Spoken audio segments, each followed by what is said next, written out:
J'avais un peu une dernière question, est-ce que je peux répondre?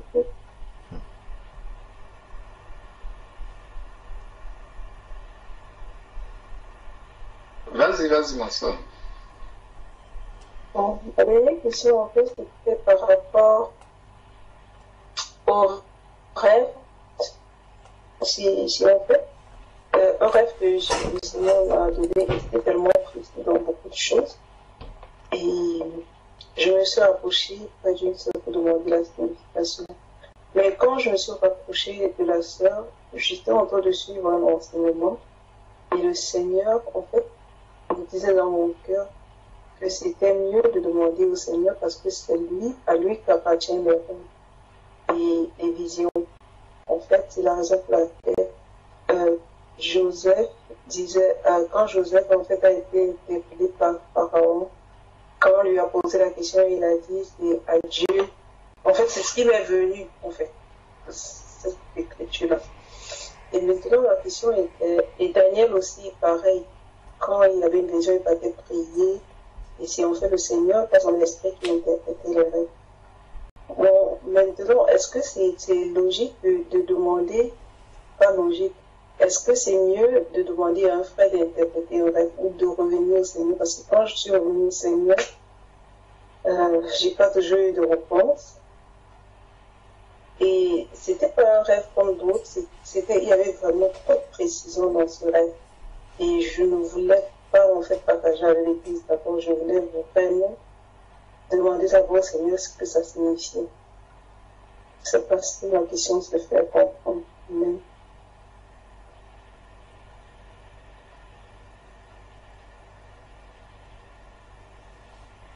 Amen.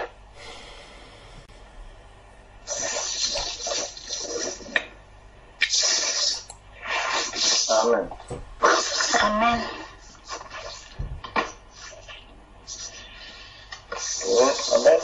Ce que je pense par rapport à ça.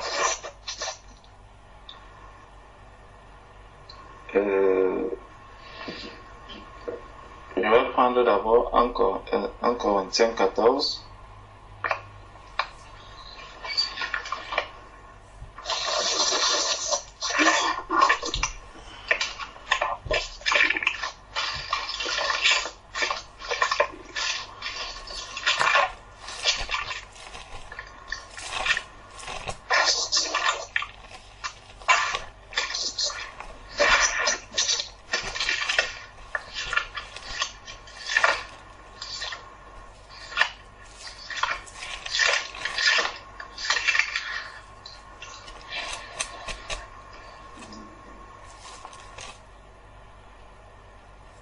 Dans 1 Corinthiens 14, que nous connaissons tous, verset 26, il dit: que faire donc, frères, lorsque vous assemblez, les uns ou les autres parmi vous ont-ils un cantique?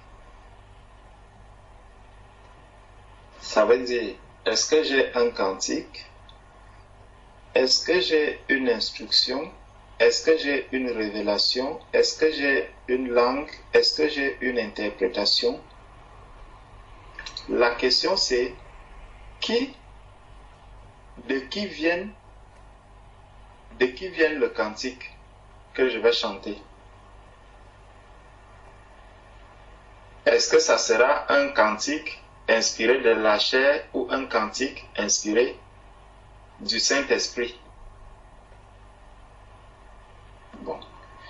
Maintenant, l'instruction que j'aurai, de qui est tirée cette instruction? De la chair ou de l'esprit? La révélation, la langue, l'interprétation. Donc, on voit que tout ça, je le tire du Seigneur. Donc, lorsque j'ai reçu un message de la part de Dieu,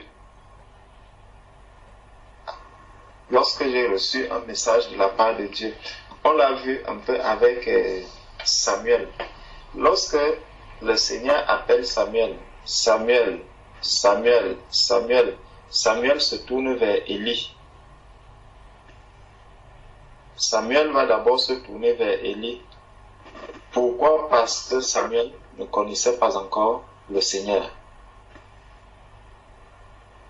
Jusqu'au moment où Élie comprend que, en fait, ce qui vient là, l'appel que Samuel a vient du Seigneur. Et il lui dit, va lorsqu'il va encore t'appeler, dis Seigneur. Donc, étant enfant de Dieu, quand on regarde le cas de Daniel, que tu donnais tout à l'heure, si on regarde Daniel au chapitre 2,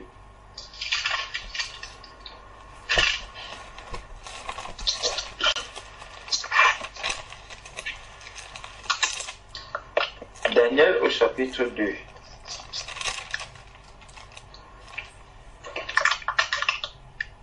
On va voir deux attitudes. On va voir deux attitudes.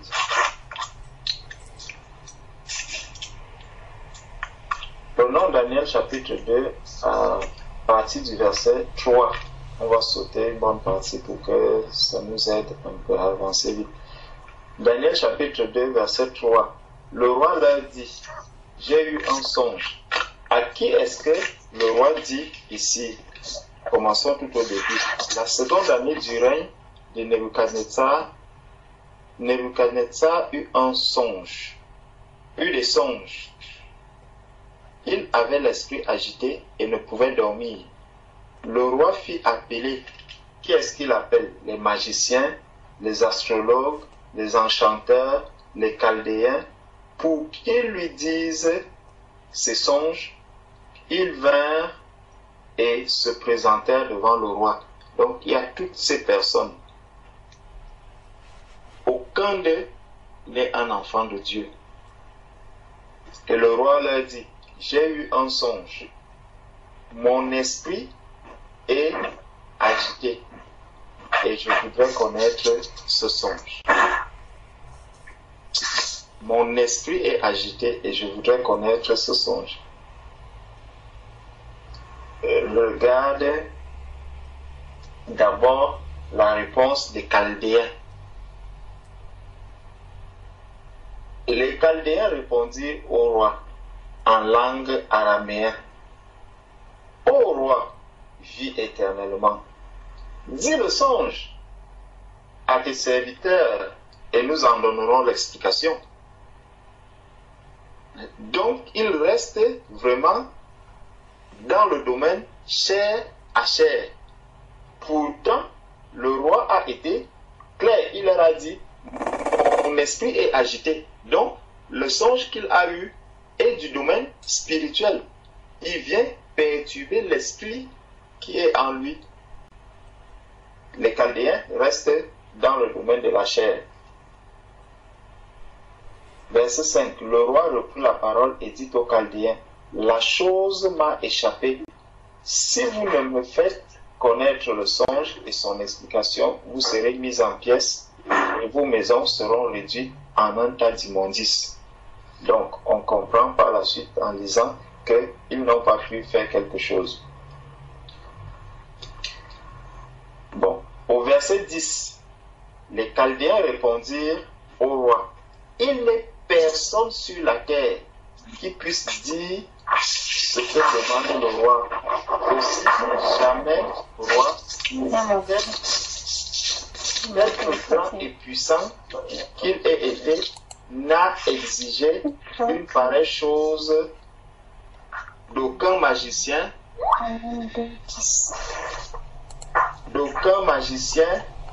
astrologue ou chaldéen. Ce que le roi demande est difficile.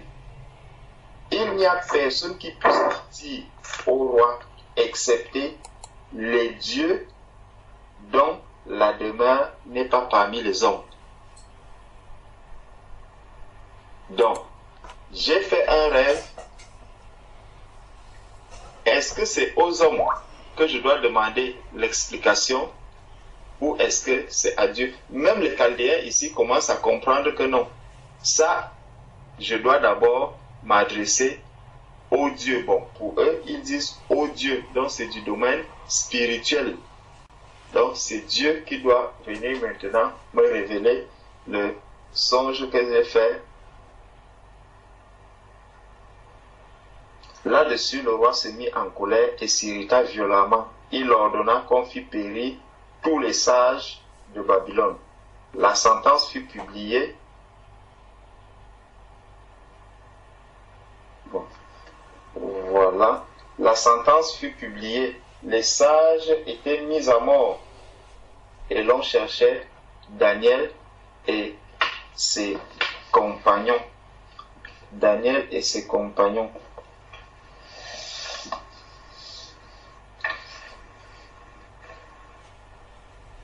Pour les faire périr.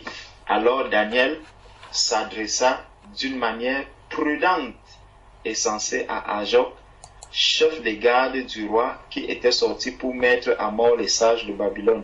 Il prit la parole et dit à Ajoc, commandant du roi, pourquoi la sentence du roi est-elle si sévère? Ajoc exposa la chose à Daniel, et Daniel se rendit vers le roi. Et il pria de lui accorder du temps pour donner au roi l'explication. Ensuite, Daniel alla dans sa maison et il instruisit de cette affaire Anania, Michaël et Azaria, ses compagnons, les engageant à implorer la miséricorde de Dieu des cieux afin qu'on ne fît pas périr Daniel et ses compagnons avec le reste des sages de Babylone. Alors le secret fut révélé à Daniel dans une vision pendant la nuit. Et Daniel bénit le Dieu des cieux. Daniel prit la parole et dit, béni soit le nom de Dieu d'éternité en éternité.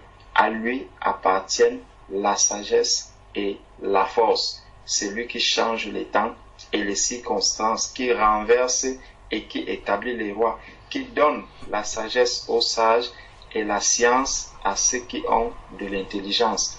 Donc on voit que Daniel, ayant reçu la révélation venant de Dieu, ce n'est même pas lui qui a fait le rêve, mais il va recevoir du Seigneur non seulement la révélation du songe, mais aussi l'interprétation du rêve que le roi a fait. Et là, comme on disait tout au début, que quand Daniel reçoit cela, Daniel a cette conviction que c'est ça la vérité. Daniel n'aura plus l'ombre d'un doute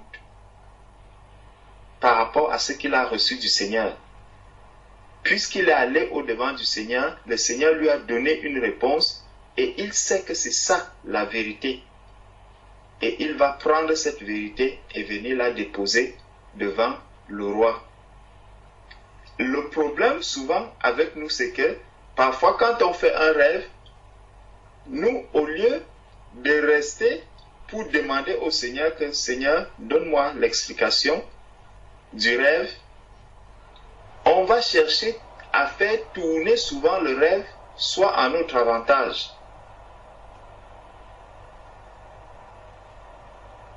Ah, vraiment, j'ai rêvé aujourd'hui que je perdais l'argent, donc, et quand je perds l'argent, c'est que je vais beaucoup gagner. J'ai rêvé que je faisais ceci, et quand je fais cela, c'est que ceci va, souvent on va essayer de tourner le rêve, soit à mon avantage, ou en se disant, bon, en tout cas l'explication ne peut même pas être ça. Mais je n'arrive pas à comprendre l'explication. Non, celui qui donne les songes, la parole de Dieu nous dit que Dieu, c'est Dieu qui donne l'explication du songe. Il avait donné ici l'explication d'un rêve que le roi avait fait. Ce n'est même pas Daniel qui l'a fait, c'est le roi qui l'a fait et Dieu lui a donné l'explication. Non seulement il lui a donné le rêve, mais il lui a aussi donné l'explication. Donc Dieu est le Dieu qui peut tout. Il sonde les cœurs, il sonde les reins. Donc les rêves que chacun de nous fait, Dieu les connaît. Et Dieu a une explication de tous ces rêves. Mais si nous ne trouvons pas d'explication à nos rêves, en fait, c'est parce que, peut-être c'est parce qu'on ne fait pas confiance à Dieu, peut-être même parce qu'on ne demande pas à Dieu, soit alors, quelqu'un rêve, il oublie complètement. Bon, si tu as oublié, dis que peut-être cela, ce n'était pas utile, mais quand tu reçois quelque chose et que cela va au pied du Seigneur, demande au Seigneur avec la conviction que le Seigneur répond. Il répond, il donne les réponses aux rêves. Il explique les rêves, il décode les rêves. Si je vais au-devant du Seigneur avec cette conviction, je sortirai avec la vraie explication du songe et je donnerai, si c'est un songe ou un rêve qui concerne l'Église, je viendrai donner à l'Église ce que j'ai reçu venant du Seigneur. Si ça me concerne moi-même, je vais donc prendre cela et commencer à l'exploiter tel que le Seigneur m'a demandé de l'exploiter. En réalité, c'est comme ça qu'un enfant de Dieu doit marcher. Mais souvent, quand on regarde, on va voir qu'il a un rêve. Après, il dit, bon, il faut quand même que j'aille appeler frère. J'ai fait un rêve. Le rêve disait ceci, ceci, ceci, ceci, ceci, ceci. Bon. Qu'est-ce qui te dit que le frère est disposé en ce moment-là ou est connecté même en ce moment avec le Seigneur? Oui, il peut te donner peut-être une explication à la lumière des Saintes Écritures parce que lui, il va prendre la Bible, il va commencer à examiner à la lumière de la Bible, à la lumière de la parole de Dieu. Mais qu'est-ce qui te dit que c'est la voie que le Seigneur voulait emprunter en ce moment-là? Donc, il faut toujours mieux aller au-devant du Seigneur, rester devant le Seigneur et demander au Seigneur de nous donner l'explication. Voilà pour ma part ce que je pouvais dire par rapport à cela. Amen. Amen.